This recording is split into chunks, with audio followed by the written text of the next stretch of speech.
रामभद्राचार्य के बयान पर अब मुस्लिम धर्मगुरु मौलाना सुफियान निजामी का पलटवार सामने आया है। उन्होंने साफ कहा कि इस्लाम दुनिया का सबसे तेजी से फैलने वाला मजहब है और इस्लाम विरोधी ताकतें ही ऐसे बयान देती हैं। उन्होंने कहा कि इस्लाम में औरतों को बराबर हक दिए गए हैं और उन्हें सम्मान व इज्जत से नवाजा गया है। औरतों की इज्जत और एहतराम इस्लाम में है।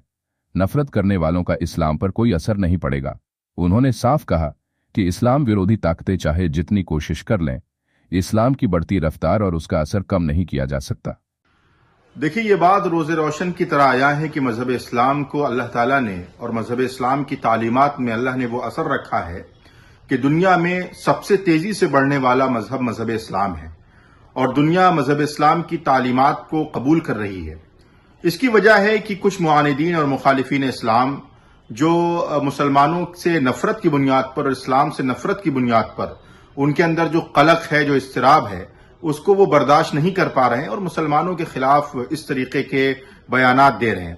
हालांकि वो ये जानते हैं कि मजहब इस्लाम दुनिया में बढ़ने वाला सबसे पहला मजहब है और दुनिया की आबादी के एतबार से सेकेंड लार्जेस्ट मजहब है। यकीनन मजहब इस्लाम के अंदर जो हुकूक औरतों को दिए गए हैं, जो हुकूक इंसानों को दिए गए हैं, वो किसी दूसरे मजहब में नहीं दिए गए हैं। यही वजह है कि आज मजहब इस्लाम के ताल्लुक से जो मुखालिफीन हैं वो तरह तरह की बातें कर रहे हैं। हालांकि इनकी बातों से मजहब इस्लाम और मजहब इस्लाम की तालीमात पर कोई फर्क पड़ने वाला नहीं है।